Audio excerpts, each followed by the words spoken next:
Welcome to Fundamentals of Internal Auditing. I'm Hernan Murdoch. In this episode, we're going to take a closer look at the COSO framework and COBIT as well. Thank you.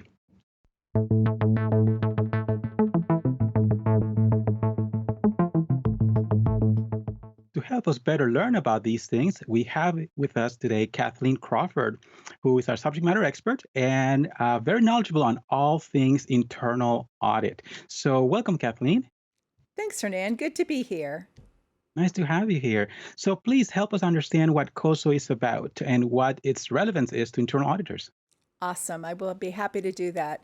So, COSO is a model that was developed by a group of organizations. And in fact, the model is named the Committee of Sponsoring Organizations that included the IIA, so that's the Institute of Internal Auditors, AICPA, which is the governing body for external auditors, for public accountants, and several other groups that worked together to try to articulate what types of controls, what types of practices should be in place in order to keep an organization running well and protecting it from various risks that might interfere in their functioning.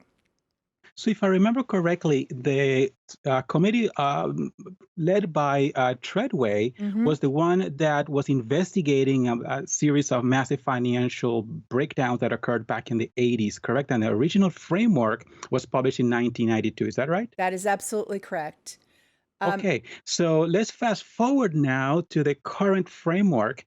And I remember the original had control environment at the bottom. And the idea at the Mm-hmm. time was, well, you need a strong foundation for a successful organization. And then Right. they put it at the top.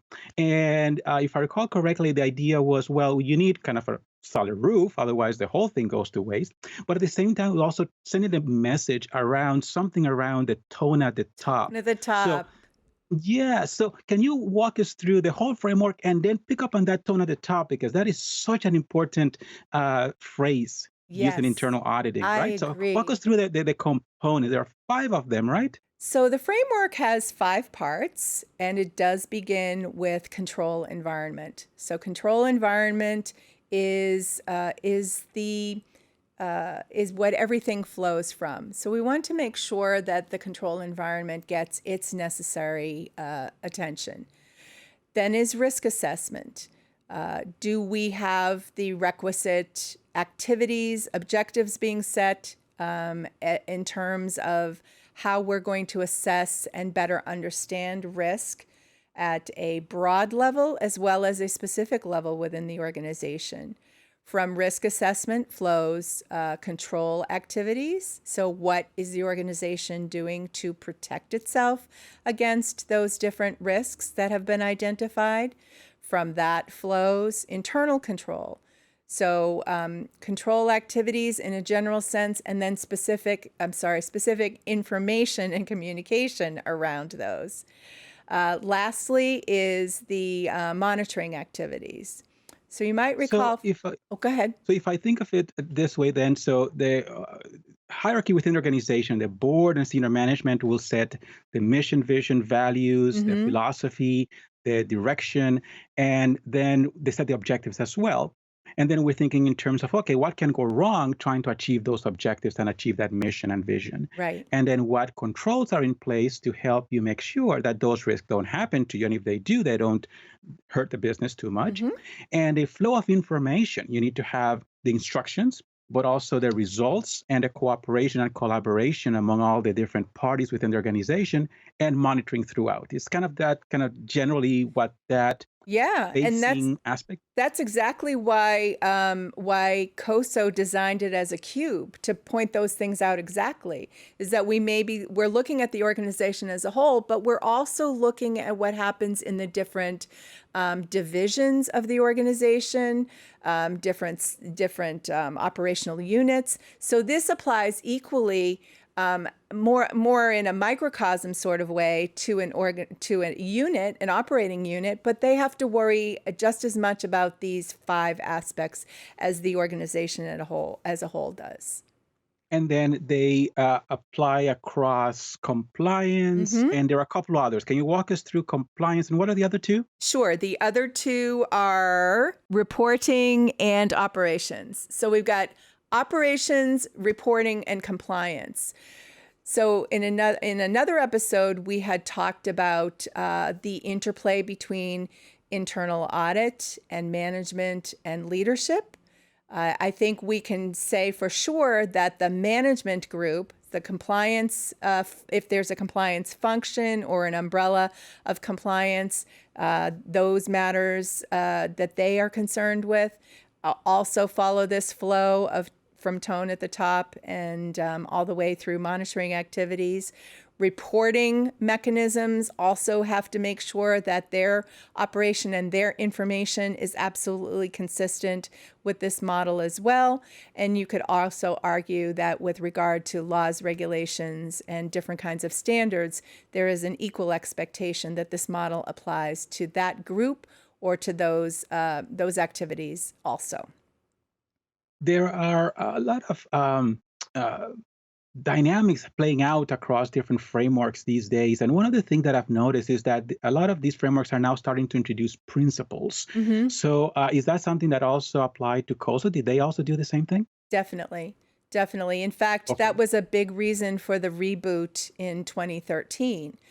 And again, a little bit more historical context because of the rigor that many organizations applied in order to comply with Sarbanes-Oxley Act of 2002. Extra layers of control were put in place by many, many organizations. And while that in and of itself is probably a good idea, something was lost in the shuffle. So those key principles were maybe not as well articulated in the original version of the COSO framework, but in any case might have been misinterpreted or lost because of the concern around putting proper controls in place. So Yeah. the principles are the 17 that you see on the right-hand side of the graphic.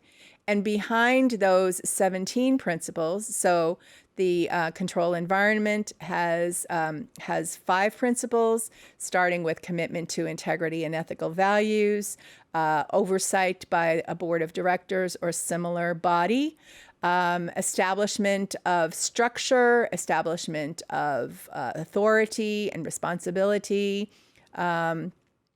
all the way to embracing or expecting and enforcing accountability. The risk assessment area Well, has, before you go there, I sure. just wanted to comment one thing, just to make sure our viewers also appreciate some of these things, because in my experience, I found that in many cases, the lack of enforcement of accountability can really be one of the breaking points in any situation, right? From you can set the right structure, you can say Mhm. the right things, you can have all the policies and procedures in the world, but if you don't have competence, which is another principle, by the way, in the control environment section, and enforcing accountability, then those two things can definitely be pivotal. So all of these are, but I just wanted to highlight some of the key things about that just to understand why it matters so much to a well-run organization. So walk us through the risk assessment and some of the principles that are embodied in that piece. Sure. The risk assessment portion of the graphic refers to setting suitable objectives. We talked about this in another episode. Identifying and analyzing the risks, including, but on its own, assessing the risk of fraud. And I think of this particular one as linking back to your earlier point, the risk of fraud and whether or not there is a different yardstick for what senior leadership is permitted to do versus the frontline workers. Let's continue in the graphic. We also need to be alert to the identifying and analyzing significant change. So Boy, once we're again, in, go as I ahead. look at some of the principles here, so fraud has been looked at retrospectively or mostly from an investigative perspective by internal auditors. And what it's basically advocating now is to assessing the potential for it. Hmm. So it's more of a proactive stance that really moves the attention away from just after it happened and reconstructing events and that forensic exercise, but to the front of the historical element here or the life cycle and say, okay, well, where can it happen and how can internal auditors help management prevent it? And Right. then the next one talks about change, which is a very relevant thing to our world today. And organizations that are successful are those that can enable change. So, walk us through the control activities. That's the third component. Sure. So the control activities, as you'll see from the graphic, really they only have three areas of focus or three key principles, but they are very, very important as well. So with regard to control activities, select and develop control activities. That sounds really cut and dried, but it is not nearly as simple as it sounds. One wants to look at a suite of preventive controls as well as a suite of detective controls, linking back up to your earlier point about risk.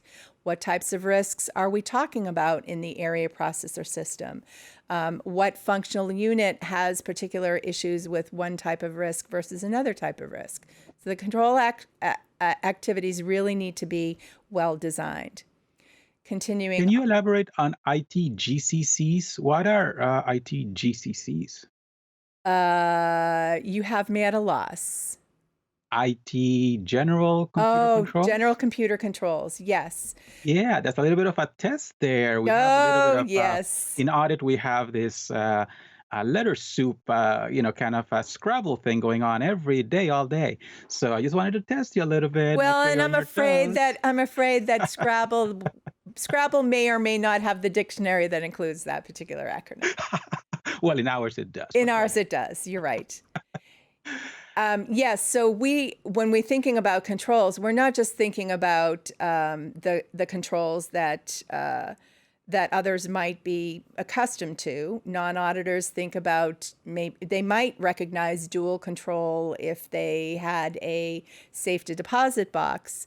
But we're not just talking about those types of situations. We're also talking about controlling the technology, the systems, and making sure that we develop appropriate information technology controls as well.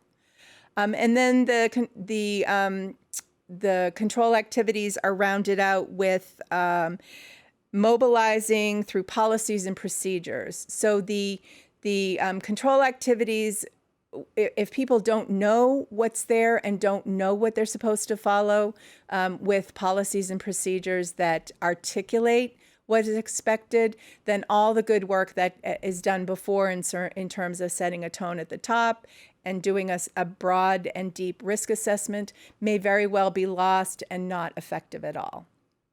It's interesting that when we talk about policy and procedures, a lot of organizations have them, but a lot of people don't know that what they say, they don't use them. Hmm. And if you ask them for it, they may not even know how to find them. Right. So from that perspective, then I like the fact that COSA mentions mobilize through policy and procedures, not just have policy and Right. procedures. So that's a very important word where words matter here. Hmm. How about information communication? What's that all about? Okay, information and communication is making sure this sounds so cut and dried, but again, not so easy. Use relevant information. Is it current? Is it accurate? Where is it coming from? So source of information matters, as you alluded to, and we want to make sure that the information that the part of the organization that we might be looking at is relying on what is relevant to their operation. Maybe there's something unique about their operation that doesn't allow them to follow maybe typical or specific other types of guidance. So we want to make sure that they're looking at the right information. Continuing on in the graphic, the next step is to communicate internally. So are we making sure that if you look at the cube, we have to think about communication from the top down, from the bottom up, from right to left, from left to right, and then within the slices that matter. So with regard to the earlier point about compliance and reporting and communication, that the communication flows throughout the parts of the organization that need to be on the same page. So relevant information, yes. The information flowing in all directions, and we want accuracy, we want completeness, we want it to get to those who need to know promptly. Indeed. Is that good? Awesome. That is Great. absolutely right. And how about monitoring activities? What's that all about? So monitoring activities are what happens to close the loop for all the way up to setting the tone at the top, the commitment to integrity and ethical values. So we want to see that the organization conducts ongoing and regular evaluations, that these evaluations happen internally, they happen externally, but the reevaluation or the evaluation that might result in some level setting, restatement of expectations, whatever have you. But it could look at any of those intervening levels that we have spoken about. Another Great. part of the graphic, go ahead. Oh, no, it's just going to say that it looks like, and one of the things that you just mentioned was the organization should be monitoring. It's not just the auditors should be Right. monitoring, but the Right. organization. So there's a lot of shared responsibility in that regard. And we have internal auditors, external auditors, we have corporate compliance, we have IT security. We have a lot of different units within the organization that should be monitoring, but the organization should monitor. Right. Very good. So how about COVID? What's that all about? So COBIT is another framework, and this is more in the vein of information technology, information security, the structures that allow for that flow of information going back and forth. And we see, as differentiated by the colors in the graphic, we see two different dimensions that we focus on. First is ensuring that certain activities happen. So maybe expectations around safety and security of information and systems and a variety of things of that sort, security of the technology. So there are certain things that are non-negotiable that have to happen with regard to information technology, information security. And those are the responsibility of management, not necessarily only of the CIO and his or her sphere of influence, but at the topmost levels of the organization, that they set those expectations. So in a way, it links back to what we saw with COSO, the expectations that the organization has around this really, really important not just product, but this really important concept and risk area. Then underneath it in the graphic, you see a lot more information that is about managing particular risks and managing particular activities. This is not just the responsibility of information technology professionals, but it's the responsibility of all within the organization. You know, Spider-Man's uncle said, with great power comes great responsibility. And if you have access to information, or you have access to technology, it's really important that no matter who you are within the organization, that you responsibly handle it, manage it, protect it. Kathleen, thank you very much. That was very helpful to understand how the board of directors and senior management have these responsibilities to ensure that benefits are derived, achieved, and some of the key high-level things are accomplished.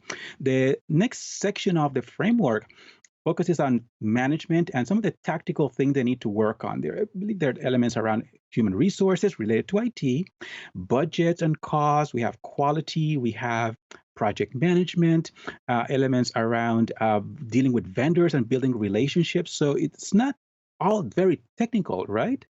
Right.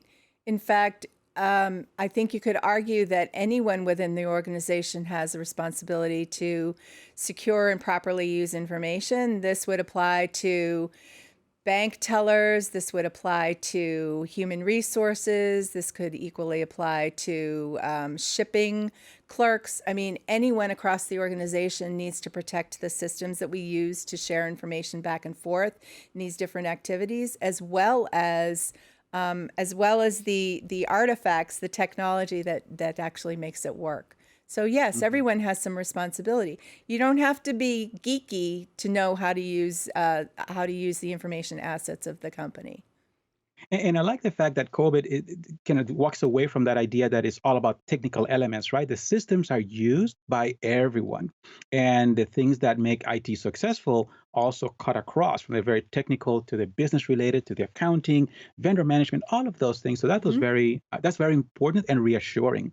So how about the other section related to the framework, which I believe is about monitoring activities, correct? Right. So with regard to managing and monitoring, one of the things that we need to think about is performance and continuous monitoring, so that it's not just a one and done, but also that it's on a predictable schedule, and that if there are any events that disrupt some expected flow of information, that we're monitoring for that and paying attention to it and then responding to it. So it does go back to the point of the role and the responsibility should be articulated in a way that folks understand what they should be paying attention to.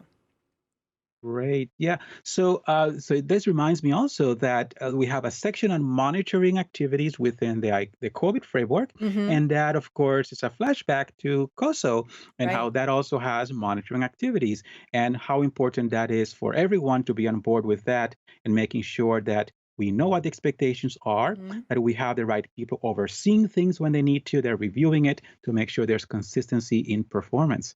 So Yes. this is very, very helpful. So thank you very much, Kathleen. I appreciate you helping us better understand the COSO ICIF framework and the COVID framework as well. Thank you.